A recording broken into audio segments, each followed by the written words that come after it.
के बारे में, 1990 टू 1950 90 सॉरी। देखो इंट्रोडक्शन, सबसे पहले इंट्रोडक्शन में ये बताया था कि जब ब्रिटिशर्स ने ऑलमोस्ट जो है 200 इयर्स तक रूल किया था, ऑलमोस्ट 200 ईयर तक ब्रिटिशर्स ने रूल किया था और बहुत सारे इंडियन पॉलिसी एक्सप्लॉइट किया था इंडिया को, है ना, कई तरीके से। हर एक सेक्टर के बारे में इंडिविजुअली हमने भी स्टडी की है अभी। क्या लिखा हुआ है, now it was necessary to reconstruct the backward and stagnant economy into an developed economy. अब हमारे लिए जरूरी हो गया था कि एक अपनी इकोनॉमी को डेवलप करने के लिए, जो हमारी इकोनॉमी स्टैग्नेंट हो गई थी यानी एकदम रुक गई थी एक जगह पे, उसको और फिर से क्या करने के लिए रिकंस्ट्रक्ट किया जाए जिससे वो आगे बढ़े। Most important task before the government of independent India was to decide a type of economic system which would be more suitable for India. सबसे इम्पोर्टेंट तो यही था कि किस तरीके का इकोनॉमिक सिस्टम होना चाहिए जिससे इंडिया का जो है डेवलपमेंट हो सके। तो इंडिपेंडेंट इंडिया के लिए कैसा इकोनॉमिक सिस्टम होना चाहिए था, सबसे पहले ये डिसाइड किया गया था। इकोनॉमिक सिस्टम होता क्या, क्या मतलब होता है कि जिस तरीके से जो भी कंट्री की सेंट्रल प्रॉब्लम है उसको सॉल्व किया जा सके। अच्छा, कंट्री की सेंट्रल प्रॉब्लम क्या होती है? रोहित नहीं बताएगा, और कोई बताएगा?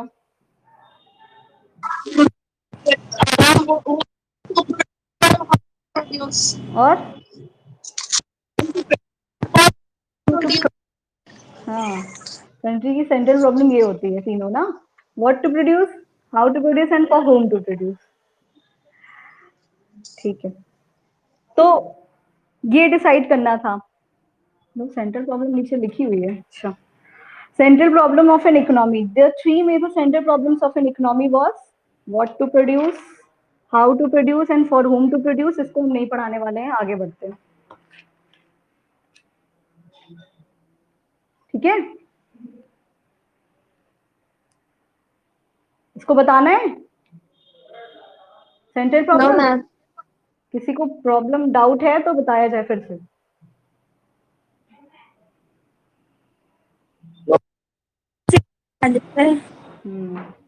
आया प्रॉब्लम। सुन, सेंट्रल प्रॉब्लम होती है इकोनॉमी की, तीन सेंट्रल प्रॉब्लम होती है। What to produce, what to produce में बोलता है कि, कौन समझाएगा?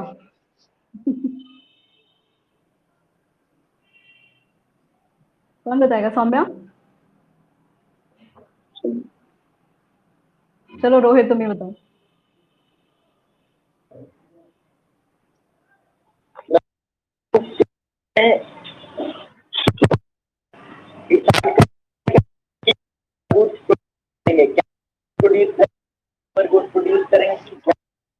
हाँ, व्हाट टू प्रोड्यूस में ये डिसाइड करना होता है कि हमें किस टाइप की गुड प्रोड्यूस करने होते हैं। हाँ, और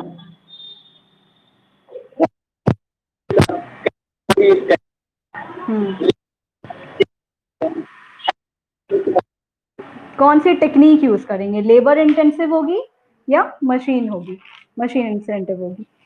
ठीक है, कैपिटल इंसेंटिव बोल सकते हैं या लेबर इंसेंटिव टेक्निक बोल सकते हैं। कैपिटल इंसेंटिव में मतलब मशीनरी वगैरह का यूज करके करेंगे या लेबर को लगा के गुड्स प्रोड्यूस करेंगे। And for whom to produce में,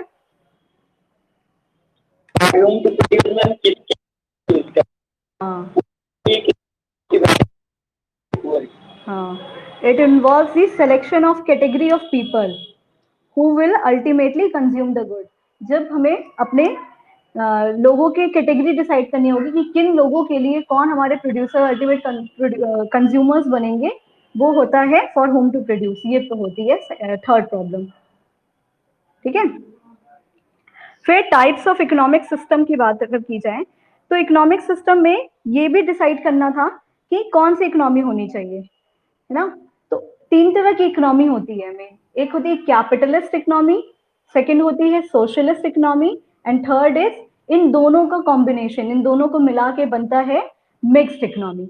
मिक्स्ड इकोनॉमी, कैपिटलिस्ट इकोनॉमी क्या होती है? कैपिटलिस्ट इकोनॉमी वो होती है जिसमें कि मेन जो होते हैं, मेन जो ऑपरेट करता है या जो कंट्रोल करता है हर चीजें, पावर होती है प्राइवेट सेक्टर के पास।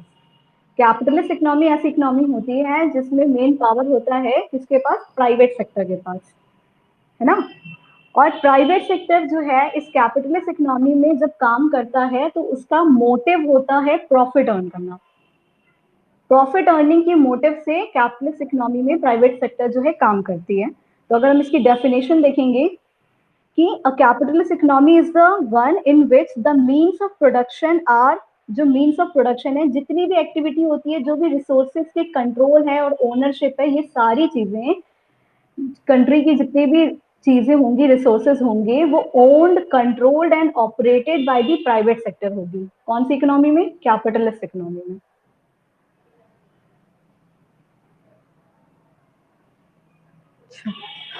कैपिटलिस्ट इकोनॉमी में जितने भी मीन्स ऑफ प्रोडक्शन होते हैं या रिसोर्सेज होती हैं, वो ओन्ड, कंट्रोल्ड एंड ऑपरेट की जाती हैं बाय द प्राइवेट सेक्टर।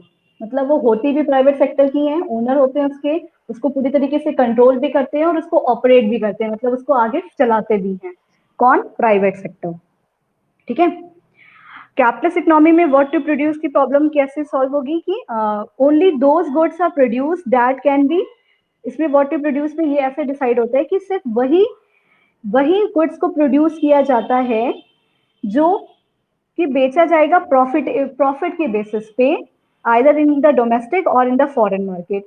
क्योंकि इसमें प्राइवेट सेक्टर काम करता है तो वो अपने सिर्फ प्रॉफिट अर्न करने के लिए काम करता है। कैपिटलिस्ट इकोनॉमी में प्राइवेट सेक्टर प्रॉफिट अर्न करने के मोटिव से ही काम करता है। तो अगर इसमें हमें प्रॉब्लम ऑफ चॉइस करना, मतलब ये देखना रहेगा ना कि क्या चीज बनाया जाए, किस तरीके का गुड बनाया जाए, तो उसमें वो वैसे ही गुड्स का प्रोडक्शन करते हैं जो कि उनके लिए प्रॉफिटेबल होता है प्राइवेट सेक्टर के लिए, या तो अपने इकोनॉमी में, डोमेस्टिक इकोनॉमी में, या तो फॉरेन मार्केट में, कहीं पे भी प्रॉफिटेबल होना चाहिए, ऐसे ही गुड्स को चूज किया जाता है। हाउ टू प्रोड्यूस में क्या देखेंगे कि goods are produce using cheaper techniques of production so that cost of production कम हो जाए और प्रॉफिट ज्यादा बने, इसीलिए वो cheaper technique of production use करते हैं। In case of cheap labor, labor intensive method of production are used, and in case of costly labor, capital intensive method of production is used। इसके कहने का मतलब है अगर लेबर बहुत महंगा होता है,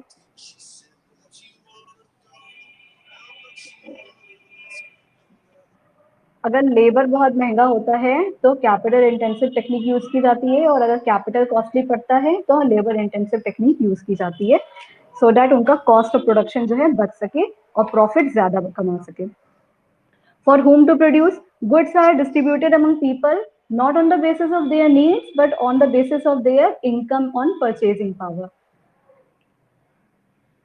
ऐसे गुड्स प्रोड्यूस किए जाते हैं जो कि पीपल की,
गुड्स जो है लोगों के नीड के हिसाब से नहीं प्रोड्यूस किया जाता था, बल्कि जो है जो जिनकी इनकम और परचेजिंग पावर अच्छी थी उनके हिसाब से, यानी रिच पीपल के लिए ज्यादा प्रोड्यूस किया जाता था, सो दैट वो लोग अफोर्ड कर सके और इन कैपिटल प्राइवेट सेक्टर को प्रॉफिट हो सके।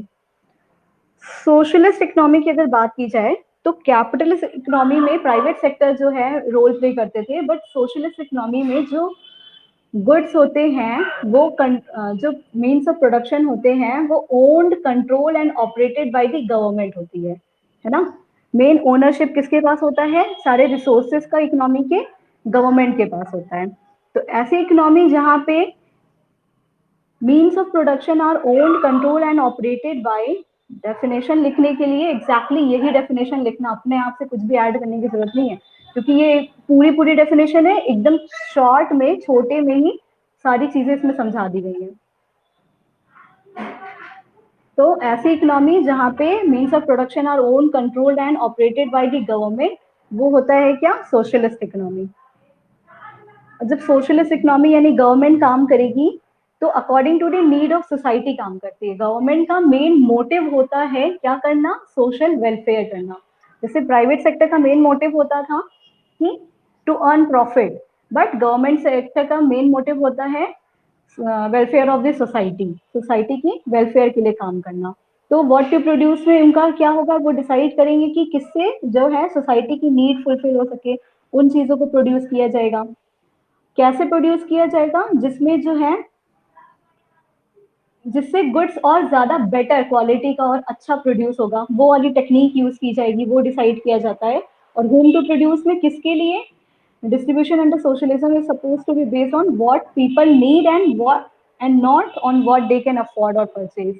उनके परचेजिंग पावर के ऊपर डिपेंड नहीं करता है, बल्कि क्या उनको मेन जरूरत होती है किन चीजों की, उन चीजों का प्रोडक्शन किया जाता है, बिकॉज ये सोसाइटी के वेलफेयर के लिए हो रहा है। अगर हम कैपिटलिस्ट इकोनॉमी को और सोशलिस्ट इकोनॉमी को मिला दे तो वो बन जाता है मिक्स्ड इकोनॉमी, जिसमें कि प्राइवेट सेक्टर और गवर्नमेंट सेक्टर, प्राइवेट सेक्टर और गवर्नमेंट सेक्टर दोनों लोग मिलके काम करते हैं, है ना। इस लिखा है, it refers to a system in which the public sector and the private sector are allotted their respective roles for solving the central problems of the economy। उनको अपने रोल, उनको काम दे दिया जाता है कि दोनों लोग मिलकर कैसे जो है इकोनॉमी की प्रॉब्लम को सॉल्व करेंगे। In mixed economy, the government and the market together solve the three central problem: what to produce, how to produce, and for whom to produce.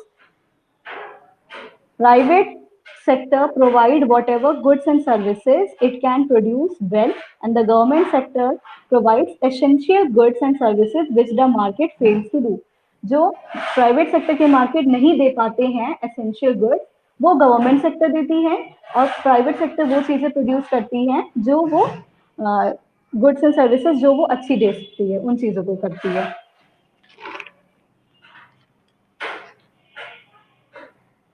और हमारे कंट्री के अंदर हमारी जो इकोनॉमी है, इंडिया के अंदर कौन सी इकोनॉमी है? वो मिक्स्ड इकोनॉमी है। ये बात तो पता ही है। Yes ma'am. हाँ,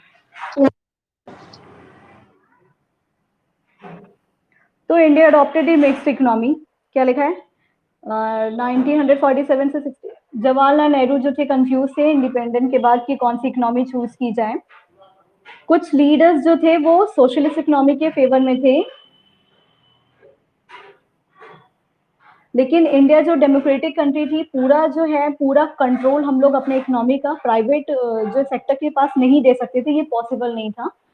और अभी अभी जो है इकोनॉमी की कंडीशन इतनी खराब दौर से गुजरी थी, उसको ठीक भी करना था, तो प्राइवेट सेक्टर आती तो वो अभी भी अपना ही फायदा देखती हर जगह पे। इसीलिए जो है प्राइवेट सेक्टर को पूरी तरीके से नहीं चूज किया गया। फिर capitalist economy system was not appeal to Jawaharlal Nehru, as under this system there will be no chances improvement, वही बात बोली गई है। As a result, mixed economy with best features of both socialist and capitalist economy were adopted by the Indian economy। दोनों ही economy का अपना अपना कुछ ना कुछ ड्रॉबैक निकला, इसलिए दोनों को मिला के एक मिक्स्ड इकोनॉमी को अडॉप्ट किया गया कंट्री के अंदर। ठीक है, ये सब बस पढ़ना है, इतना पूछेगा नहीं डिटेल में, ऐसा कुछ इसलिए क्वेश्चन नहीं पूछता है, सिर्फ हमें समझना है कि क्या क्या हुआ था। इंडिया जो है वो एक would be socialist with a strong public sector but also with private property and democracy.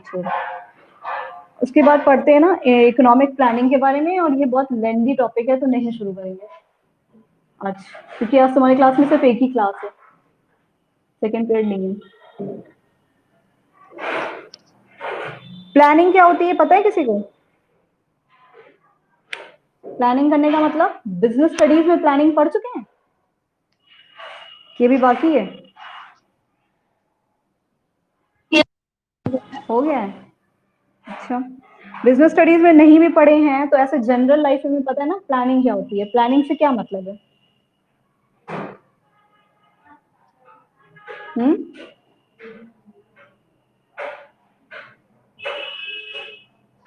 Ma'am हाँ मैम प्लानिंग करके कि मतलब अगर मतलब तो अगर जो के लिए प्लान बनाते हैं एक हो गया तो उसमें जो प्लान सोचते हैं प्लानिंग कहलाता है। हाँ, प्लानिंग कब करते हैं? वो ड्यूटी करने के पहले करते हैं, ड्यूटी करने के बाद करते हैं? पहले पहले करते हैं, मतलब कोई भी काम को एग्जीक्यूट करने से पहले, एग्जीक्यूट का मतलब उस काम को एक्चुअली में करने से पहले हम उस चीज के बारे में पहले से प्लान करते हैं, है ना, कि हमें कैसे कैसे करना है। और उसमें बहुत सारी चीजों को भी इंक्लूड करते हैं कि अगर हमें बीच में ये प्रॉब्लम आएगी तो उनको कैसे टैकल करना है, उनके उनके साथ कैसे हमें डील करना है। ये होती है क्या? प्लानिंग करना किसी भी चीज की।